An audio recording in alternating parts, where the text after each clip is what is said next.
অবহিত হয়েছি। সেই প্রেক্ষিতে বন্যায় ক্ষতিগ্রস্ত এলাকাগুলিতে কিভাবে ত্রাণ কার্যক্রম পরিচালনা করা যায় সে সম্পর্কে আলোচনা হয়েছে। পাশাপাশি ক্ষয়ক্ষতি নিরূপণের কাজ চলছে।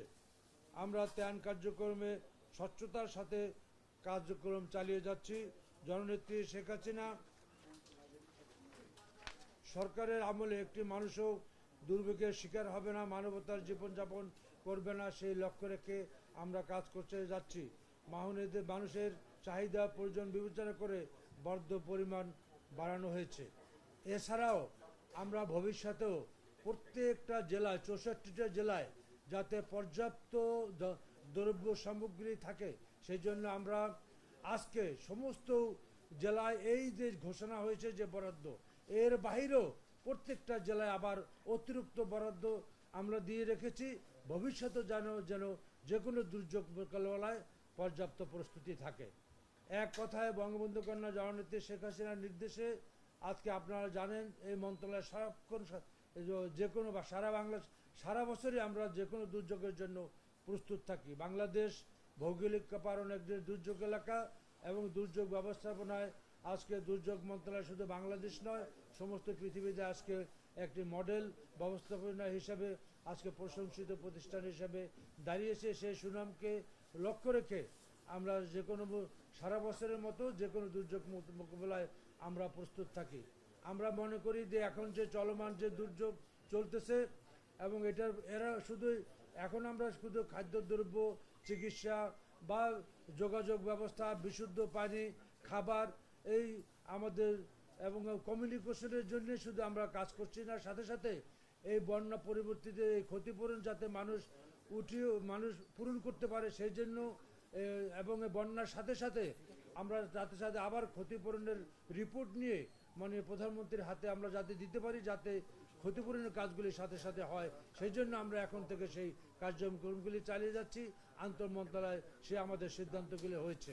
আপনারা জানলে খুশি হবেন যে ঘূর্ণিঝড় রিমাল আমরা অন্তত ভালোভাবে প্রশংসার সাথে আপনাদের সবার সহযোগিতা আমরা মোকাবেলা করেছি এবং মোকাবেলা করার অল্প সময়ের মধ্যে সমস্ত ক্ষতিগ্রস্ত এলাকার রিপোর্ট আমরা একত্রিত করে সমস্ত মন্ত্রণালয় থেকে নিয়ে আমরা ঐক্যবদ্ধভাবে একটা মন্ত্রণালয় রিপোর্ট বই আকারে মাননীয় প্রধানমন্ত্রী হাতে দিয়েছি এবং মাননীয় প্রধানমন্ত্রী ইতিমধ্যেই সেই ক্ষতির উপরকে ভিত্তি করে সারা বাংলাদেশেই দুর্যোগের সেই রিমালের ক্ষতিপূরণের জন্য কাজ শুরু করে দিয়েছেন।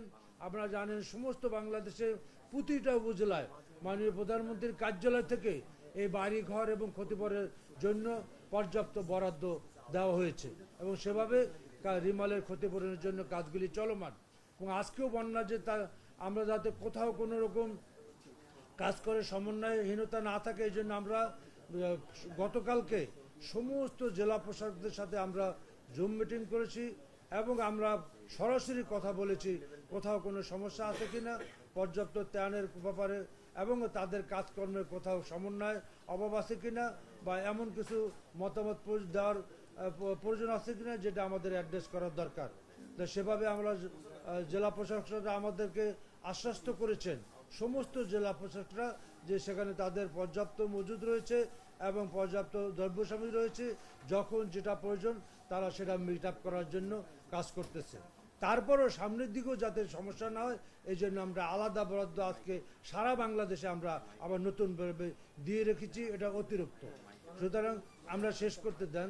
সুতরাং আমরাও এবং এই বন্যার পরেও আমরা একটা ক্ষতি সমস্ত বন্যা যে ক্ষতি হবে সেটাকে আমরা পূরণ করে যাতে প্রধানমন্ত্রী এটাকে নিয়েও কাজ করতে পারেন সেভাবে আমরা প্রস্তুতি নিয়ে রেখেছি। এবং আপনারা জানেন যে আমি যখন আমাদের ঘূর্ণিঝড় রিমালের রিপোর্ট দেই তখন মাননীয় প্রধানমন্ত্রী তখন সিলেটটা আমরা ভ্রমণ করে এসেছিলাম, তখন উনি বলছেন যে এই বন্যার পরে আবারও বন্যা আসতে পারে এবং আজকেও আমাদের আবহাওয়া অফিস এবং আমাদের যে বন্যার যে তথ্য যারা দেয় তারা আমাদেরকে ধারণা দিয়েছে এরপরও আরও একটা বন্যা হওয়ার সম্ভাবনা আছে এবং সেটাকে প্রস্তুতি নিয়েও আমরা এখন থেকে আমরা কাজ করতেছি। সুতরাং আপনারা ভালো থাকেন। আপনারা এটুকু আশ্বাস করতে চাই যে আমরা বঙ্গবন্ধু কন্যা জননেত্রী শেখ হাসিনা এবং বর্তমান সরকার এদেশের সাধারণ মানুষের জন্য কাজ করে। বঙ্গবন্ধু ক্ষুধামুক্ত দারিদ্র্যমুক্ত বাংলাদেশ কায়েমের জন্য, সোনার বাংলা কায়েমের জন্য তিনি আজীবন সংগ্রাম করে গিয়েছেন।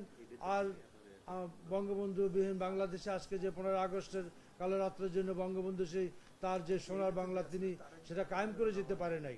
আর তার কন্যা শেখ হাসিনা বঙ্গবন্ধুর সেই সোনার বাংলা কায়েম করার জন্য তথায় শেখ হাসিনা সেই স্মার্ট সোনার বাংলা কায়েমের জন্য এবং ক্ষুধামুক্ত দারিদ্র্যমুক্ত বাংলাদেশ কায়েমের জন্য আজকে কাজ করতেছেন এবং তারই নির্দেশে এই মন্ত্রণালয়ে আমরাও তাকে কাজ করতেছি। এই বলে আপনাদের এখানে আসার জন্য, সহযোগিতার জন্য এবং আপনারা বিগত দিনে রিমাল সহ প্রতিটা আপনারা বিপদে আপদের যুগে আপনারা যেভাবে আমাদেরকে বিশেষ করে সাংবাদিকরা তথ্য দিয়ে সহযোগিতা করে প্রচার করে যেভাবে আমাদের সহায়তা করেছেন এই জন্য আমরা আপনাদের কাছে কৃতজ্ঞ। কারণ হলো যে কোনো ঝড় বন্যায় অ্যাওয়ারনেসটা অনেক গুরুত্বপূর্ণ, আগে মানুষের সচেতনতা। তা আপনাদের এই যে সাংবাদিক আপনাদের নিউজের মাধ্যমে মানুষ সচেতন হয়, প্লাস কোথাও কোনো যদি এই যে খাদ্য যোগানের বা এইভাবে আমরা যে বরাদ্দগুলি দিয়ে থাকি সেটা সময় মতো পৌঁছলো কিনা, কোথাও কোনো সমস্যা হচ্ছে কিনা, এটা আপনাদের রিপোর্টের মাধ্যমে আমরা অবগত হই এবং এটা আমাদের যে কোনো সমস্যার এই কোনো ঘাটতি থাকলে সেটা পূরণে এই আপনাদের সংবাদ এবং আপনাদের মতামত এবং আপনাদের নিউজ গুরুত্বপূর্ণ ভূমিকা পালন করে। এবং আগামী দিনকেও আপনারা এইভাবে আমাদেরকে সাহায্য করবেন এবং আপনাদের সেই সহযোগিতা কামনা করে ধন্যবাদ জানিয়ে আমি আমার বক্তব্য শেষ করছি। জয় বাংলা, জয় বঙ্গবন্ধু।